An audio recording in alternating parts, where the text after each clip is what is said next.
Dites-vous que le mec qui a ramené la Justice League dans le final de Peacemaker va être le nouveau papa de DC Comics. Ça va être incroyable. Bonjour à tous, j'espère que vous allez tous extrêmement bien mesdames et messieurs et bienvenue sur cette toute nouvelle vidéo top 10 des vidéos les plus inattendues de l'histoire de cette chaîne YouTube, parce qu'aujourd'hui on se retrouve pour parler des deux nouveaux papas de DC Comics, des deux nouveaux Kevin Feige de DC Comics qui ont été annoncés hier soir au moment où je tourne cette vidéo. Et c'est inattendu, c'est genre, mais dans le délire des trucs inattendus, là on a dépassé un cran, parce que mesdames et messieurs, James Gunn ainsi que Peter Safran, et non pas le safran, le truc jaune, je veux dire, ok, j'arrête pas. James Gunn ainsi que Peter Safran seront bel et bien les deux nouveaux papas, les deux nouveaux co-présidents de DC Films, qui est maintenant appelé DC Studios. Et oui, on se rapproche de plus en plus de Marvel. Il n'y a plus à dire DC Extended Universe, DC Films et compagnie. Là, on est dans le DCU, DC Universe. Ça fait plaisir, tout est bien, tout est carré, tout est bien, qui finit bien. Et du coup, mesdames et messieurs, c'est vrai que quand on te dit que James Gunn, le seul et l'unique James Gunn, tu vois, le détraqué mental, va l'idée, du moins co-l'idée, tout le futur de DC Comics, là tu te dis il y a moyen de faire un truc incroyablissime. Pour vous dire, James Gunn c'est quel genre de mec? James Gunn c'est le genre de mec super fan de comics, qui adore faire des films, qui adore faire n'importe quoi et qui adore faire plaisir aux fans en fait. D'ailleurs juste avec Peacemaker, non mais juste si on essaye de compter toutes les allusions à la Justice League, tout ce qu'il a dit, tout ce qu'il a réussi à faire uniquement avec une seule série, mais genre vraiment avec une seule série, le mec il a réussi à ramener la Justice League en entier, il a réussi à ramener Jason Momoa ainsi que The Flash, toutes les rumeurs sur Aquaman avec les poissons, toutes les rumeurs sur The Flash, toutes les rumeurs sur Green Arrow, bref, le mec en une saison de Peacemaker, il a réussi à faire des dingueries, à connecter tout le DC Extended Universe. Alors, maintenant que le mec est à la tête de cet univers, j'ose même pas, mais genre vraiment même pas, imaginer tout ce qui pourrait se passer. Et je vous le dis dès maintenant, je le colle dès maintenant, DC va dépasser Marvel. Parce que Marvel, c'est bien beau tout ça, le MCU, mais en ce moment, c'est pas top. Mais d'un autre côté, on a DC Comics qui ont les persos les plus cheatés, les plus badass et les plus emblématiques. Bon voilà, c'est bien beau tout ça, Captain America, Iron Man et compagnie, mais qu'est-ce qui reste? Doctor Strange et Spider-Man. DC, qu'est-ce qu'ils ont? Ils ont Batman, ils ont le Superman d'Henry Cavill, ils ont Flash, ils ont Black Adam, ils ont tout en fait. DC Comics, ils ont tout. C'est juste qu'ils ne savaient pas utiliser le tout qu'ils ont. Maintenant que James Gunn est à la tête de tout ça, et Dieu seul sait de quoi ce malade mental, de quoi ce taré, et je le dis d'un côté positif et non pas d'un côté négatif, Dieu seul sait de quoi ce mec est capable. Non mais je rigole même pas. Dieu seul sait de quoi ce mec est capable, et juste à voir Peacemaker ainsi que Suicide Squad, on se dit ok, le mec, on n'est pas prêt. On n'est pas prêt pour tout ce qu'il va faire avec le DC Extended Universe. Je vous le dis, les films Superman ça va envoyer, Batman ça va envoyer, les caméos ça va envoyer, genre t'es dans une série au calme, tu regardes une série et tout, et là pouf, il y a Henry Cavill qui apparaît en tant que Superman du jour au lendemain, un petit caméo Batman par-ci, un petit caméo Superman par-là, etc. Non mais je vous jure, hein, ça va être une dinguerie. Le nouveau DC Extended Universe, ça va être une foutue masterclass. Je suis pas prêt. Et James Gunn, encore une fois, pour vous dire, le mec, genre, il est même apparu dans Teen Titans Go. Je sais pas si vous connaissez la série Teen Titans, mais en mode Go, tu vois, les petits Teen Titans. Le mec, il est apparu dans un épisode spécial avec Zack Snyder.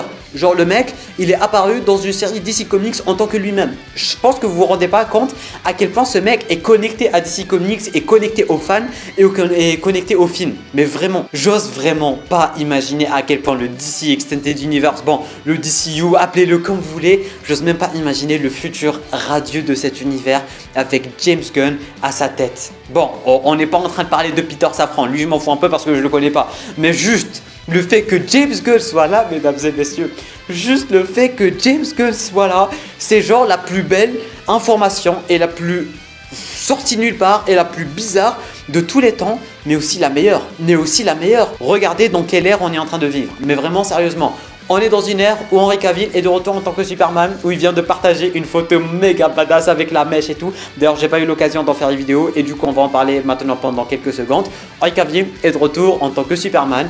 Et ça a été annoncé lors de la scène post-générique de Black Adam. Le mec, il a attendu un peu l'histoire de ne pas trop spoiler, malgré que Monsieur The Rock, aka The Best, aka le GOAT, a totalement craché le morceau durant toutes les interviews. Mais bon, Henry Cavill a pris un peu son temps. Et du coup, il a publié une vidéo sur Instagram pour nous dire qu'il est officiellement de retour en tant que Superman, avec le costume qu'on avait vu dans la scène post-générique de Black Adam, que je n'ai toujours pas vu d'ailleurs. Et du coup, la photo, elle est archi stylée. Le poster, il est vraiment super beau avec la mèche et tout. Bref, mesdames, mesdemoiselles, messieurs, le DC Extended Universe, le DCU, appelez-le comme vous voulez, va renaître de ses cendres. Tel un phénix, tel un Batman, tel une chauve-souris. Je vous le dis, le DC Extended Universe va dépasser Marvel, mais à un point qu'on peut même pas, mais genre même pas imaginer. James Gunn à la tête de cette masterclass. Non mais imaginez tout ce qu'il pourrait faire en fait, alors qu'avec une seule série, le mec il a réussi à planter toute la Justice League, tu vois. J'imagine même pas quand le mec en fait il est à la tête de tout un univers avec des tonnes et des tonnes et des tonnes de super-héros. Je pense qu'on se rend pas assez compte de la gravité de la situation. James Gunn c'est un réalisateur, James Gunn c'est un fan de comics, et James Gunn il sait ce qu'aiment les fans, et jusqu'à aujourd'hui il n'a jamais proposé de projet qui ont déçu les fans en quelque sorte. Et du coup, mesdames et messieurs, j'ai vraiment hâte de voir comment ça va se passer. J'ai vraiment hâte de voir le futur radieux de DC Comics. J'ai vraiment hâte de voir ce fameux Man of Steel 2. J'ai vraiment hâte de voir le film de Flash pour la réunition. J'ai plus le mot. Bref, pour revoir la Justice League se réunir et tout. Parce que oui, apparemment, elle va se réunir durant le film Flash. Et du coup, là, on est sur pas mal de rumeurs qui sont en train de se concrétiser, si je peux dire ça comme ça. Il y avait la fameuse rumeur qui disait que tous les films DC Comics qui vont sortir avec des super-héros pas trop badass vont proposer des super-héros un peu plus badass. Dans le sens où Black Adam nous a proposé Henry Cavill, ou Aquaman va nous proposer Ben Affleck. Shazam va nous proposer Wonder Woman, et du coup Flash va nous proposer toute la Justice League qui va recréer tout le nouveau DC Extended Universe. Bref, j'ai hâte. Et à Skip, c'est un bon pote à Zack Snyder, hein. Ils sont potes. Zack Snyder et... Ouais, ils sont potes, S'il te plaît James Gunn. S'il te plaît James Gunn, genre on a un Man of Steel 2, d'accord, c'est beau, c'est stylé et tout, mais un Man of Steel 2 avec Zack Snyder, ce serait incroyable, non? Mais vraiment, imaginez Man of Steel 2 avec Zack Snyder, ou du moins Zack Snyder de retour pour je ne sais quoi. Ce serait vraiment incroyable. Bref, mesdames et messieurs, je pense avoir dit tout ce que j'avais à dire à propos de cette vidéo. DC Films devient DC Studios. Monsieur James Gunn est à la tête de tout ça avec Monsieur Safran, je sais plus comment il s'appelle, Peter Safran, je dis pas de bêtises, en tout cas je le connais pas. Et du coup je sais vraiment pas ce qu'il va apporter. Mais d'un côté on a James Gunn, du coup on a quasiment 90% qui est déjà fait, l'autre je sais pas qu'est-ce qu'il va foutre. Et apparemment il va beaucoup plus se focaliser sur l'aspect commercial et tout. Du coup on s'en fout, ça va être James Gunn qui va se focaliser sur les films, les super-héros et tout, etc. Bref, ça va vraiment être incroyable. N'hésitez pas vous à me dire en bas dans les commentaires qu'est-ce que vous pensez de tout ça, qu'est-ce que vous pensez de cette masterclass. Est-ce que vous êtes aussi confiant que moi? Est-ce que vous êtes aussi heureux et aussi hype? Bref, j'espère en tout cas que grâce à cette vidéo j'aurais pu vous transmettre ma hype, ma façon de voir ces choses en fait, et tout simplement ma joie et ma... Je suis content quoi, je suis archi content de voir James Gunn qui va lead le DC Extended Universe, DC Films, bref, vous voyez, appelez-le comme vous voulez. Petit pouce bleu, tu peux t'abonner à la chaîne YouTube ainsi qu'activer les notifications en cliquant juste ici. Tu peux regarder notre vidéo en cliquant juste là. Et moi je te dis à très bientôt pour une toute nouvelle vidéo. C'était Namiad, portez-vous bien.